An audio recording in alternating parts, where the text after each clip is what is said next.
Hello and welcome to the CHGO Red Stars Podcast presented by Coors Light, the official domestic beer partner of Chicago Fire FC. Chicago, choose to chill. Go to CoorsLight.com/CHGO Soccer to get Coors Light delivered straight to your door. Celebrate responsibly. Coors Brewing Company, Golden, Colorado. Hello, it has been a minute. So much has happened in the world of Red Star Soccer. I'm Alex Campbell. Thanks for joining me here on this episode of CHGO Red Stars. In a little bit, I'll also be joined by Lesley Ryder of Gal Pal Sports, and we'll delve into some of the key performers for the Red Stars so far this season, especially on their recent good run of form, and some news and notes. And first, though, I want to get started with four big things. Again, we got like 5 weeks worth of stuff that's got to get packed into this show. First, Mallory Swanson is back in the U.S. Women's National Team, and she looked really awesome there during the She Believes Cup, which is, of course, a huge boost for the USWNT. It's great to see Mal back in that number 9 Swanson shirt playing for the USA almost a year to the day after she suffered that torn patella injury in that friendly last April against Ireland. Also in that same international break, Alyssa Naeher did Alyssa Naeher things.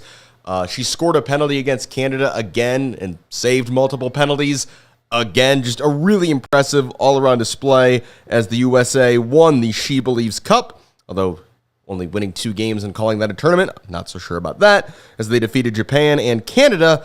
Next up will be some friendlies in June against South Korea. Those games are in Denver and in the Twin Cities. And then they've got 2 Olympic send-off matches in July. Those are at Red Bull Arena against Mexico, and then the second one is in Washington, D.C. I believe I saw that was announced today. Next, thing number 2. Red Stars are doing really, really, really well, and they're doing a really cool thing coming up on June 8th. They're going to be playing at Wrigley Field. If you're listening to this podcast, I assume you know that already, but they'll be hosting expansion side Bay FC in that game. We're seeing this whole synergy between the fact that Laura Ricketts, who's also a part owner of the Cubs, now owns the Red Stars.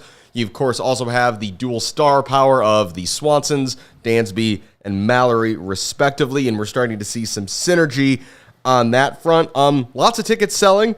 Almost the entire 100 level of Wrigley Field is sold out. Most of the outfield is sold out. There are still some bleachers tickets available, and then quite a bit in the upper deck as well. Hopefully it's going to be a Red Stars attendance record. They might have already gotten there. If not, it feels like they're going to get pretty close. And hopefully if the weather cooperates, that should be a great, great time. Third, Alyssa Naeher just became the first goalkeeper in NWSL history to play 15,000 minutes. She did that in the Red Stars' most recent game. Here at CHGO, a couple years ago, we did, maybe 1 year ago, 2 years ago, it's been a while, we did a longest tenured athletes in Chicago sports list, and Alyssa Naeher was one of the people on the graphic at the time. She is now one of the only people from that graphic who is still here. Patrick Scales of the Bears, Yohan Moncada of the White Sox, and topping the list still is Kyle Hendricks of the Chicago Cubs, who is in his 11th Chicago season. Naeher is in her 9th. She commented the other day that this current Red Stars group is keeping her young. She just turned 36 years old. Newly acquired Shea Groom is the only other player on the roster over 30.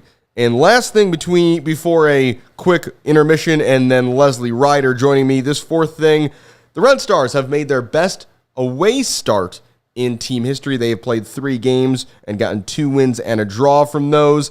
It's been some really great resiliency that we've seen, including this weekend in Seattle when the opposing team got a goal back.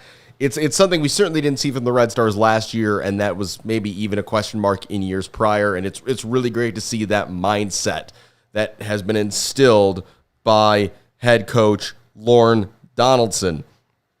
Before we get to Lesley and breaking down some more specifics of what the Red Stars have been up to. Another word from our friends at Coors Light.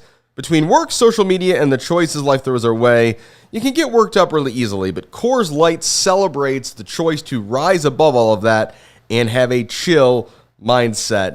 Even if, let's say your soccer game gets rained out, you can still make plans and have some fun indoors with your teammates. If your team loses a tough one, you can settle the score with a nice cold peace offering and make the choice to chill and reach for a Coors Light and Coors Light's Mountain Cold Refreshment. I'm sure there was some Chicago Red Stars fans celebrating with some Coors Lights over the weekend and chilling that way as the team kept their place at third in the table. There's also just been some lovely weather recently in Chicago and lots of opportunities to get outside and choose to chill. Whatever social or sporting events you've got going on, you can make them even chiller with Coors Light. When the mountains turn blue, Coors Light is as cold as the Rockies. Coors Light is cold lagered, cold filtered, and cold packaged for a smoother finish. When you embrace a chill mindset, it's a good time to choose to chill and crack open a Coors Light. Coors Light is Mountain Cold Refreshment. Make the most out of the times you choose to chill. Choose Coors Light. Get Coors Light delivered straight to your door with Instacart by going to CoorsLight.com/CHGO Goal. Celebrate responsibly. Coors Brewing Company, Golden, Colorado. CHGO Red Stars is also brought to you by Ray CDJR. Are you in the market for a new vehicle? If you are, then we have some great news for you from our partners Ray, Chrysler, Dodge, Jeep, Ram, and Fox Lake, who are celebrating the Jeep Celebration event all month long. And you know what that means? It means you'll be able to rave about their savings on a wide selection of inventory. For a limited time, lease a new 2024 Jeep Grand Cherokee Laredo Altitude for $439 a month for 39 months. If that Jeep Grand Cherokee isn't big enough for you, check out the third row and lease a new 2024 Jeep Grand Cherokee Limited L for $479 a month for 39 months. At Ray CDJR, you'll always be able to shop one of Chicagoland's largest inventories and drive home with more money in your pocket than you'd expect, thanks to Ray's Price Promise. So don't miss out. Shop great deals all month long and save big because Ray CDJR makes buying a new vehicle more affordable than ever. But that's not all. Just for listening, you can get a free oil change when you mention CHGO at the service center or mention CHGO when you book online at raycdjr/service. But you have to schedule before April 30th to get in on that deal. So if you're in the market for a new vehicle, then you have to check out the team at Ray, Chrysler, Dodge, Jeep, and Ram because they're the only team that our team at CHGO recommends. Visit them today on Route 12 in Fox Lake, or for more information, visit Ray CDJR in Fox Lake or raycdjr.com, serving their community since 1963. With that out of the way, we now welcome in one half of Gal Pal Sports, has been on this podcast before, Lesley Ryder. Welcome back so much. Thanks for taking the time to be on the show. A slight audio delay. Should be good now. Awesome. There we are. There she is. So again, Lesley Ryder, half of Gal Pal Sports, along with Emily Anderson. She is thus the co-host of Football is Wife. You can also see her writing things. You can see Emily photographing things, usually roaming around the Red Stars sideline on game days. Lesley, great to have you. Welcome back to the show. And, geez, what a time to be a Chicago Red Stars fan. You know, what a beautiful time we live in to see the Red Stars at the top half of the table, just 5 games in. I don't care if it's just 5 games. I'm happy here. Looking at the table right now in the NWSL, the Red Stars 3 wins, 1 draw, 1 loss. That puts them just behind Kansas City, who are truly outrageous this year, both because they keep winning and they keep scoring 5 goals every game. Who needs defense? As if you're watching on YouTube, you can see the standings. Who needs defense if you've got the offense they currently have? A quick recap of the results, though, since the last podcast. The Red Stars have already swept the season series against Seattle Reign. That's all they will see of each other this year. That is already done. They beat them 2-1 both times. They got a road point in Orlando on a Mallory Swanson goal. And then when they didn't have Mal, they did drop that game 1-0 to Angel City. I guess, Lesley, just big picture takeaways. When you look at these 5 games so far, what do you think's impressed you the most? What stood out about these new look Chicago Red Stars? I think what surprises me most is how quickly this team has seemed to come together. And it's something Alyssa Nair was talking about in the last post game, where it's like this defending core has just been put together this offseason, and now they're right at the top of the table with the fewest goals allowed so far, along with a few other teams with 4 goals. But yeah, I mean, I think if you would have asked me in the offseason how this chunk would have gone, I would have said, I'm keeping my expectations measured. I think they'll be okay, but I think it'll be a rebuilding year. But it feels like the rebuilding has been built. Yeah, I mean, the foundation certainly has been built. I guess we'll jump to this right now. You mentioned the defense. It's basically almost an entirely new back four in front of Alyssa Nair.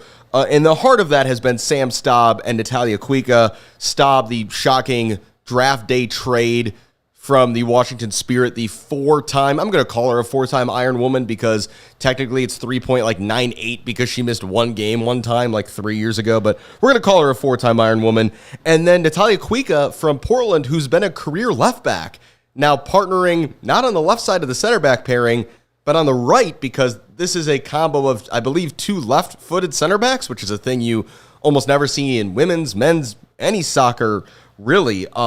You would never know that these two had not played together, and the triangle they're forming with Alyssa Nair, I think we've heard the broadcasters multiple times mention anonymous quotes from like opposition coaches and front office staff that think this might already be the best center back goalkeeper combo in the whole league.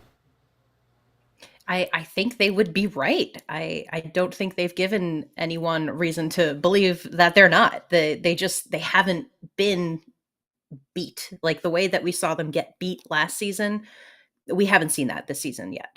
I think they'll probably face a real test when they eventually do go up against Kansas City. That's one that I think a lot of fans have circled on their calendar now. But yeah, I love it. I love it. I can't say words other than I love it.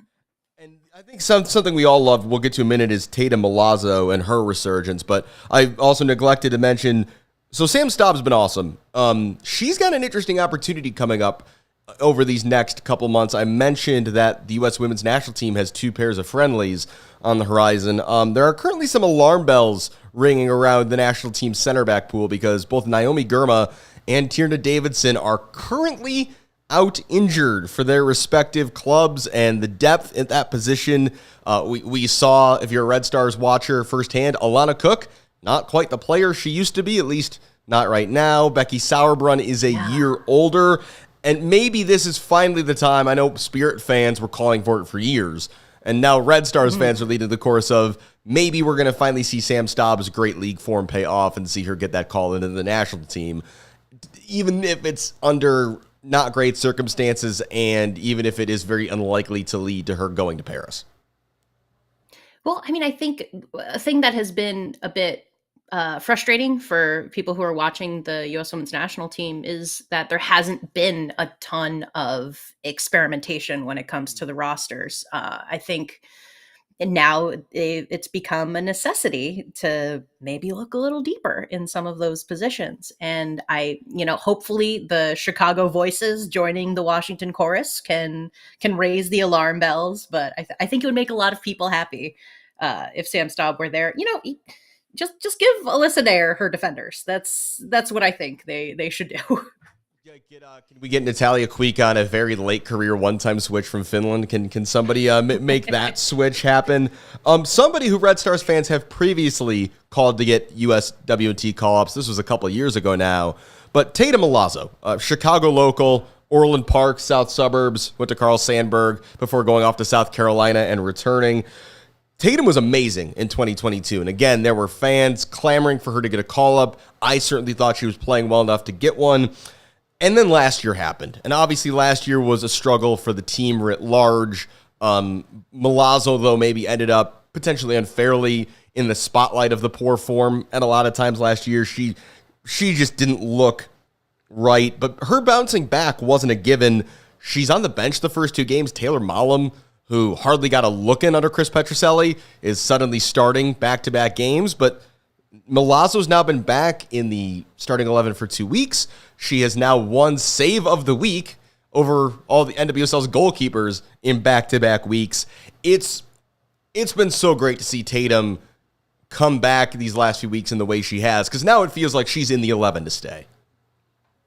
Yeah, I think I was also surprised to not see her take the 11 from the jump. I think when we talked to Coach Donaldson about it, he'd said that her form was maybe not quite to where he needed it to be, but then he saw what he needed to see, and she made her way to the lineup, and she made the best of it. And I think this is a team that is about doing the hard work, and she's done it, and it's paying dividends for her.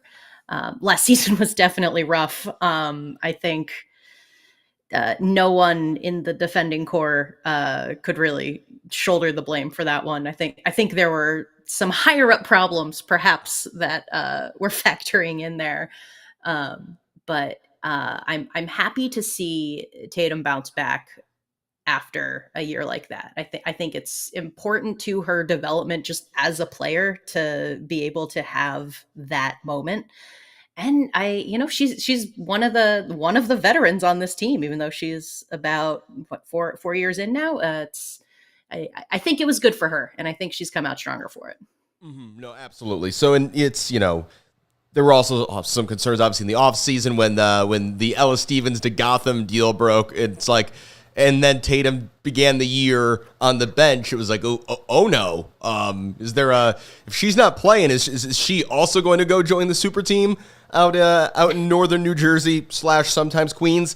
But no, she's been great, and it's been really promising. But to your point about last year, if your defense includes Casey Kruger, Tierna Davidson, Tatum Milazzo, and you've got the U.S. women's national team starting goalkeeper, and you're a sieve, maybe it's not the players then who are the problem. Before we're going to save the best for last in a way. We're going to save the goals for last, and because I think we could probably sit here and talk for hours about Mal. So we'll kind of dedicate a whole segment to her at the end. Somebody who I guess didn't play well / didn't play much last year was Jenna Bike, whose most significant contribution to the 2023 Red Stars was collecting and taking pictures with pine cones and getting lots of social media likes because of it. That's kind of what she did last year. She came over from Gotham. It wasn't clear what position she played. It wasn't clear that last year's coaching staff knew what to do with her. And now this year, she's really thrived. She didn't start the first game, but Penelope Hawking gets concussed in week 1, and that spot opens up. And Bike, she is an old-fashioned, her boots are on the chalk winger. She is not going to stray very far from that right sideline at any time, but she has proved really vital both with and without the ball, and she seems to have won a starting spot regardless of the health reports at this point. Yeah, Jenna Bike is she's a go-getter. I think she fits right in with this group of just feral honey badgers who want the ball and will do whatever it takes to get the ball back. I would put her on the same level as Ava Cook, who sadly we lost this week. But they just have this mentality of, you have my ball. I'm going to take that away from you, and I don't care what happens to me in the process. But at the same time, she also plays extremely smart. She connected with Mallory Swanson for the second time, and she's just crossing the ball in a beautiful way. Yeah, and we've got a comment in the chat from Joe about, can the Red Stars produce beyond Mal? We're going to get to that, because that remains, as we saw in that Angel City game last week, that does remain quite a pressing concern. Also, although Rawl did not play this weekend, the Jenna Bike, who's a winger who can kind of be a wing back, and Maxi Rawl, who's a fullback who kind of wants to be a winger, that combo, and they seem to have a really nice understanding that if Rawl's bombing forward, Bike will stay back. I don't know if I would have expected two players like that to work so well together, given that they seem to both want to just sprint up and down the sidelines all game. But there's some significant promise there, and some impressive chemistry for players who just met 2 months ago. really, like, this is just a really great group of players who have gotten on the same page with each other and are in pretty good form very early on in the season. So knock on wood, plenty of time to go, but I yeah, I feel like it's going to take a massive boulder to interrupt this kind of flow. And I mean, that could come in the form of international duty and whatnot, but the vibes are good. The vibes are good, and we're going to talk about some of the best vibes, and those are coming up at the top of the pitch. But first, a couple more words from the people who make this show possible. And first, CHGO Red Stars is brought to you by the Illinois pork producers. People who are active need more protein than the average American. In fact, the Academy of Nutrition and Dietetics, Dietitians of Canada, and the American College of Sports Medicine recommend 1.2 to 2.0 grams of protein per kilogram of body weight per day for athletes, depending on their training regimen. One 3-ounce serving of pork provides 23 grams of high-quality protein that can help active individuals build and preserve muscle. The International Society of Sports Nutrition recommends that people who are involved in a general fitness program or who are interested in optimizing their health eat low-fat, high-quality sources of protein, which include lean cuts of pork. So elevate your game with lean pork, a powerhouse of natural goodness. Savor the flavor, savor the gains, and celebrate any occasion by enjoying the best pork produced by Illinois pig farmers. From your sausage and bacon for breakfast to pulled pork or juicy chops hot off the grill, it's an entire season dedicated to pork and the people behind the product. Paid for by the Illinois pork producers, generations of commitment. CHGO Red Stars is also brought to you by Salerno's Pizza. You can stop by Salerno's on tap, located at 1201 West Grand Avenue in Chicago's Westtown neighborhood, and enjoy their tavern-style pizza and ice-cold beers. Whether you're headed to a game, want to watch it live on their big screen TVs, or you're watching from home, Salerno's has you covered. Go to salernospizza.com or call 312-666-3444. Mention CHGO and you will get half off your pizza. Again, head to salernospizza.com or call 312-666-3444 for more information, and mention CHGO and get 50% off your pizza order. All right, Lesley, let's talk about the people scoring the goals. And again, we'll start here, I think, with Allie Schlegel, just because she's been an interesting story this season.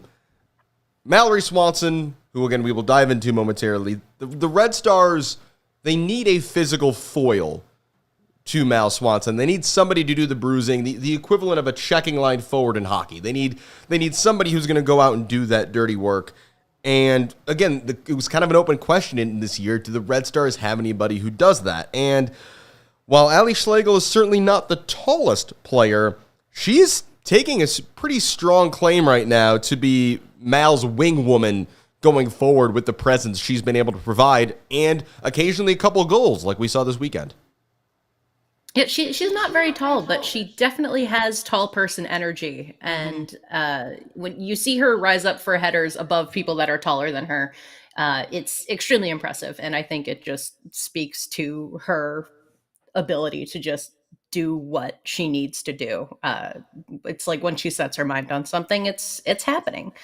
But yeah, she's another player who kind of suffered from poor decisions last season and really only made appearances off the bench, in which she scored multiple times. And, the past is in the past, but it's nice to see her taking the opportunities when she gets it. And I think she's figuring out what the best way to play with Mal at this level looks like. I mean, we saw it in the first game against Seattle where they kind of had some conflicting runs that didn't quite work, and like one hit her in the back of the leg, but this time she knew what to do because she had that experience. Mm-hmm.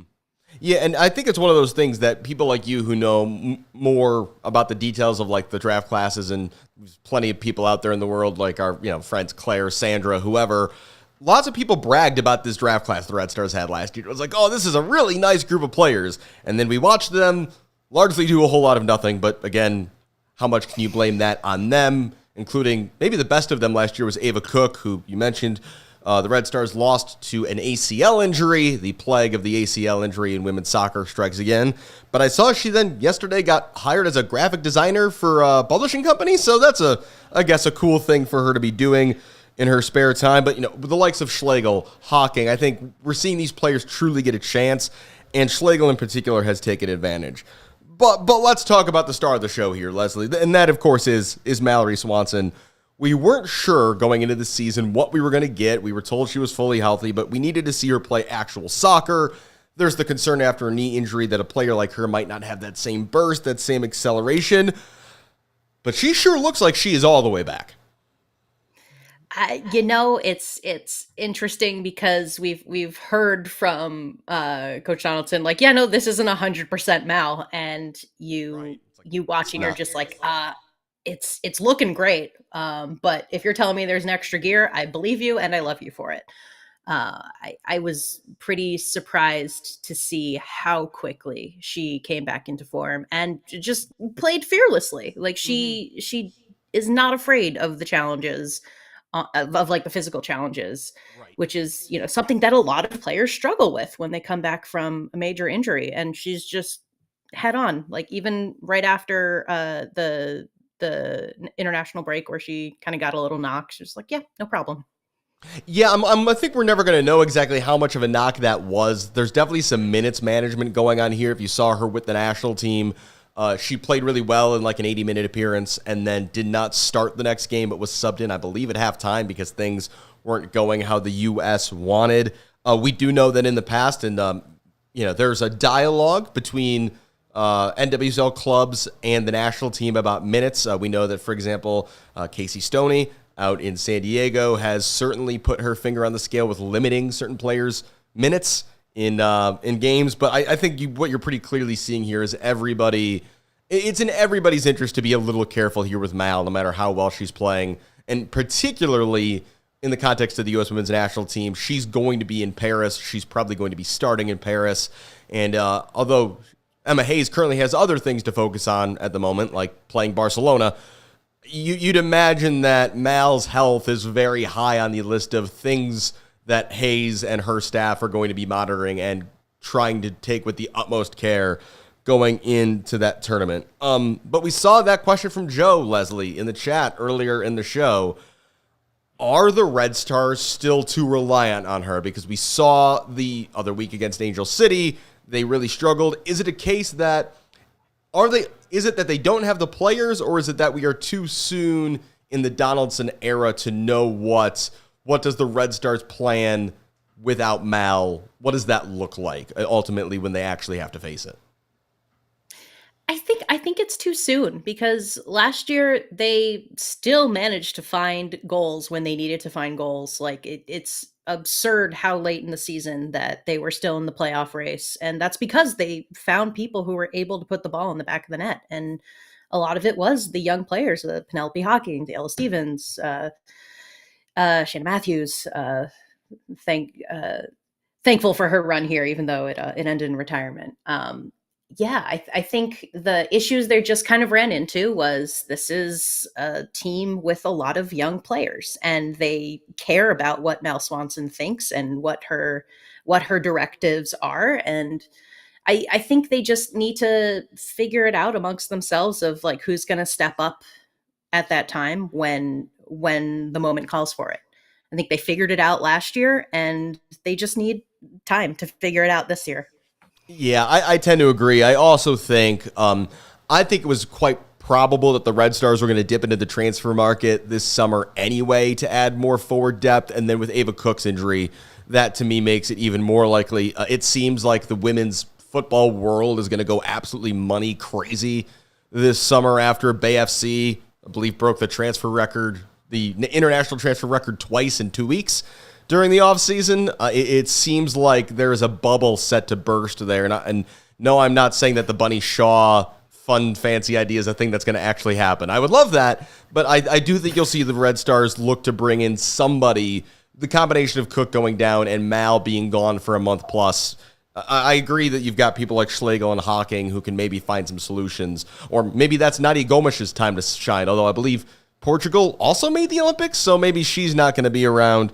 either. So I guess it stands that we're going to have to see. Before we get out of here, let's take a look at that upcoming schedule, though, because like their men's counterparts on the Fire, the Red Stars are heading right now into a very, very important stretch. 3 home games in their next 4.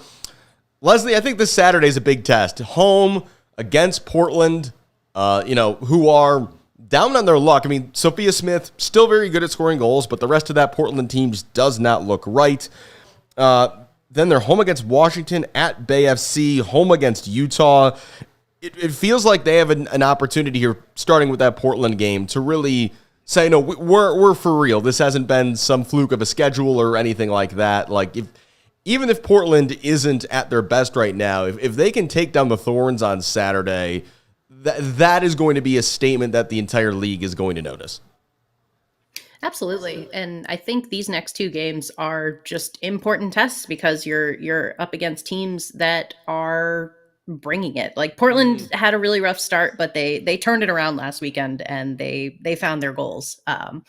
So I think it's a good test for them to see how they match up against that kind of energy. And the Washington Spirit have a couple of really good rookies who are adjusting absolutely seamlessly.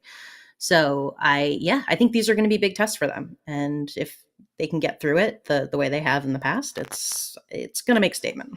Yeah, I'd imagine that if you were to get odds right now in NWSL Rookie of the Year, although, man, does that feel crazy. Kansas City Current would also like a word. They've got, I believe, 2 teenagers currently starting for them. But Croy Bethune, who's playing kind of as an attacking midfielder for the Spirit, it's like if you get a rookie that's that good that quick, it's just such a free hit because unfortunately they don't make any money. But fortunately for the Spirit, it means that, they've been able to build around them, and it seems to be doing good things for Trinity Rodman, whose club form has been red hot so far this season after tailing off a bit toward the end of last year. And also, if you didn't think things were going well enough for the Spirit, in somewhere between 2 and 5 weeks from now, Jonathan Heraldez, the head coach of Barcelona, is coming over and taking the reins there. And again, this is a team that without him is currently in second place in the table. Then it's at Bay FC, which will be a good look at them, and again, a preview of that Wrigley Field game. And maybe if the Red Stars can get a win there emphatically, maybe that can boost ticket sales a bit more. And then they're back home on May 12th against Utah, who, no offense to the Utah Royals, right now is an absolute must-win, must-beat team for everybody in this league. We love you, A-Rod. Amy Rodriguez is a U.S. women's national team legend, but things out there are tough. That game on Saturday is on ION, which, as I'm sure most of you are aware, you can get anywhere that has TV channels, cable, literally any of the free platforms you can think of. It's there somewhere. And then the next 3 games are both on Marquee Sports Network here in Chicago or streaming for free on NWSL Plus. That's going to just about do it for this episode. Packed a lot in the 30 minutes or so. But Lesley, Ryder, thank you so much for joining me to help do that. Great to have you back on CHGO Red Stars, and I'm sure we'll have you back around the show again soon. Thanks for having me. See you this weekend. Absolutely. See you out at SeatGeek along with a whole bunch of fans on what should hopefully be a lovely Saturday, spring/summer evening. That is going to do it, though, for us here on CHGO Red Stars. Shout out to Joey behind the scenes making it all tick today. I am Alex Campbell. Thanks for watching. Thanks for listening, and I'll see you next time.